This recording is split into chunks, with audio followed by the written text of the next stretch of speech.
Hi there, I'm Cosmin from Simplecast by AdsWiz, part of SiriusXM. Simplecast is a podcast CMS that helps creators host, distribute, and analyze their audio content across multiple platforms. And we're now expanding our platform to support also video podcasts, allowing creators to publish and manage their shows directly on YouTube. To make this possible, we've created a project in Google Cloud Console and we're now submitting it for OAuth verification. This project will allow our backend services to securely connect to YouTube on behalf of our users. And all YouTube related operations will happen on the server side. Users won't be directly interacting with the Google APIs. So let's go through the demo.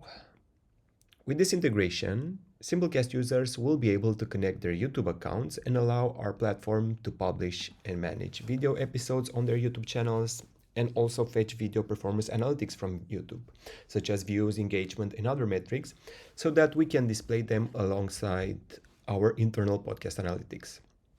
And to achieve this, we're using two APIs, the YouTube Data API for managing channels, playlists, and video uploads, and the YouTube Analytics API for retrieving aggregated analytics data.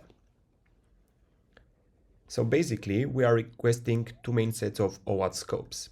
We want to manage the YouTube account, which is needed to upload and update videos and metadata, and read-only YouTube Analytics needed to fetch statistics for videos uploaded via Simplecast.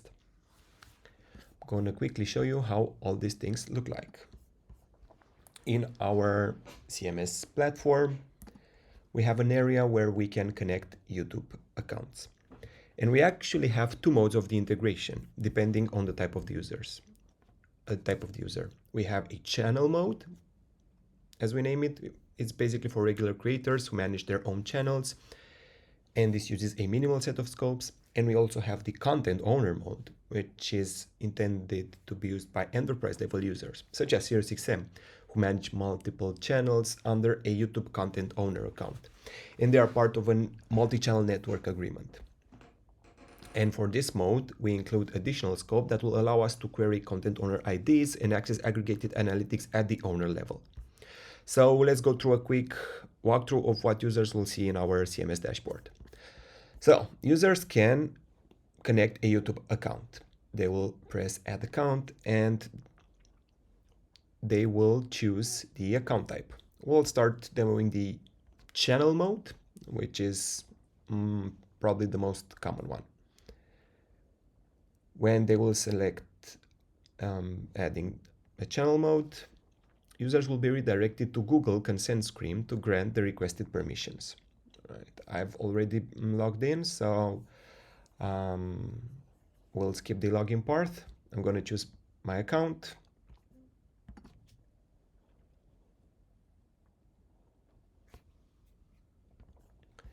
It says it's signing back to simplecast.com because I already signed in. This is the standard Google OAuth page. The language is set to English. We're going to click continue.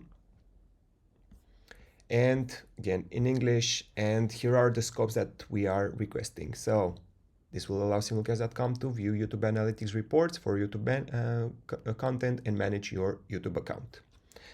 I'm going to click allow. So I'm going to authorize this.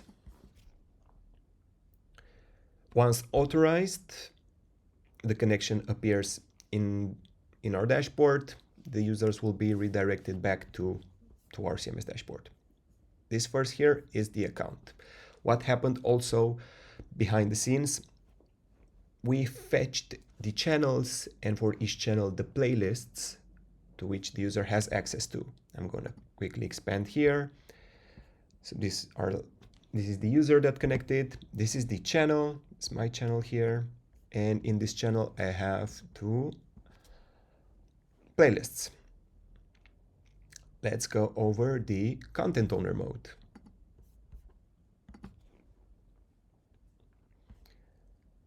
I'm already logged in. Users, again, are being redirected to Google consent screens. Let's continue. The language is set to English and there's a difference compared to the previous screen because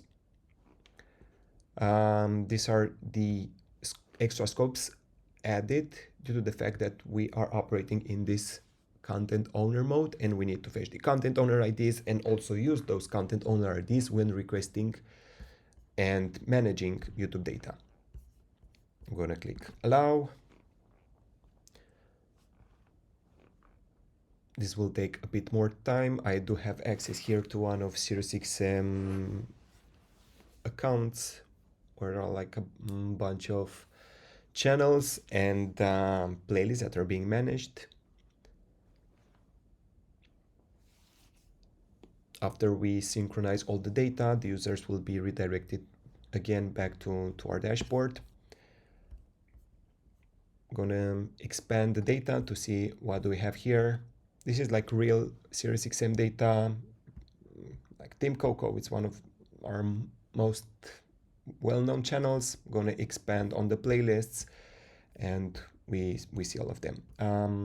I can quickly go on YouTube to show you what it looks like. Yeah, so this is the playlist in YouTube. Let's continue to our dashboard.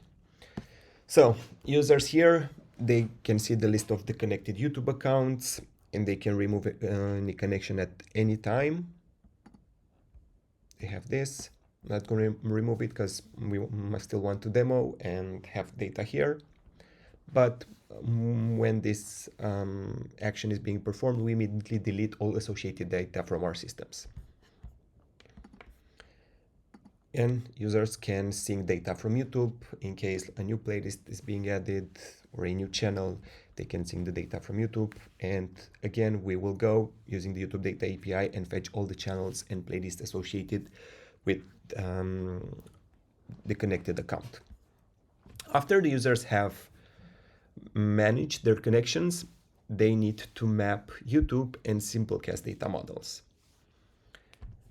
Users are asked to map Simplecast podcast to YouTube playlists, and these are the Simplecast shows that the users have access to, and this is just some test data, and users can select the channel and the playlist that our show maps to, because in YouTube a podcast, it's actually a playlist. This is how we do the association. One show here is actually one of our podcasts.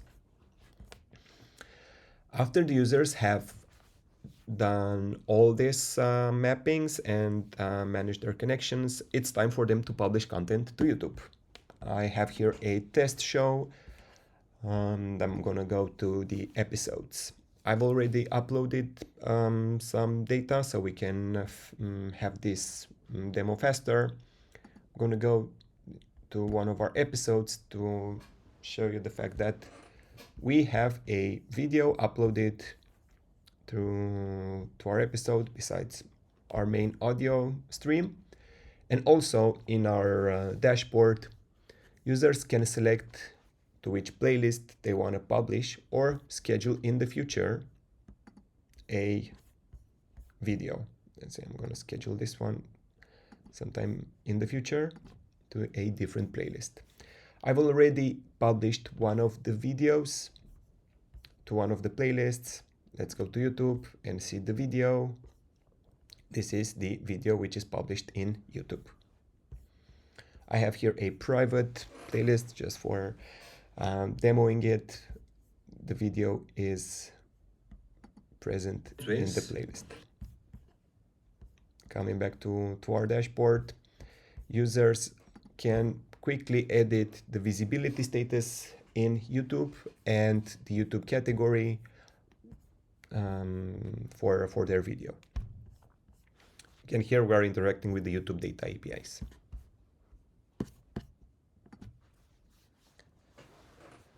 Once episodes are published, our backend systems use batch processes to fetch analytics reports from the YouTube Analytics API.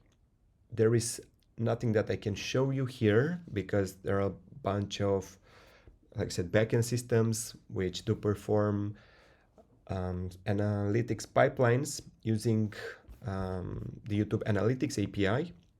These reports are delayed according to YouTube's data refresh policy. So we're getting data like with a delay of like 2 or 3 days. So this is where we are using those scopes. Once the data is retrieved, the data is stored in our dashboard next to our metrics. We do have a comprehensive reporting mechanism where users can go in our content reports section and they can slice and dice through the data that's available. I don't have any data to show you at the moment because I've just published the episodes. It takes a bit of time, but I can tell you the data that we're using from YouTube. We are asking for bulk reports from the YouTube Analytics API, the 2 flavors of them, or for the content owner one for like a simple channel mode. From those YouTube bulk reports, we are not storing everything that's available in YouTube. We are only storing data for the episodes that are published from Simplecast and their corresponding videos in YouTube. In terms of reporting, we are getting the YouTube channel playlist, the video ID, we get the subscribe status. We do request also the YouTube device type, device OS, and also the YouTube age group, which we call age buckets, and the YouTube gender.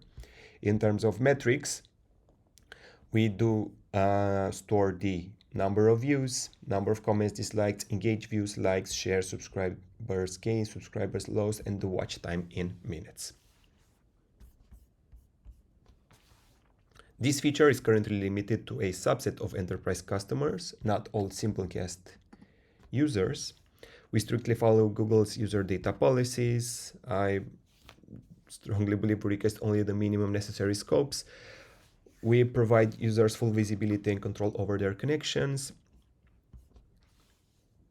And yeah, that's the overview of how Simplecast integrates with YouTube using the YouTube data and analytics APIs. And this integration is designed to help creators seamlessly manage their video content and insights, all within the same platform they already use for their podcast. Thank you for reviewing our project.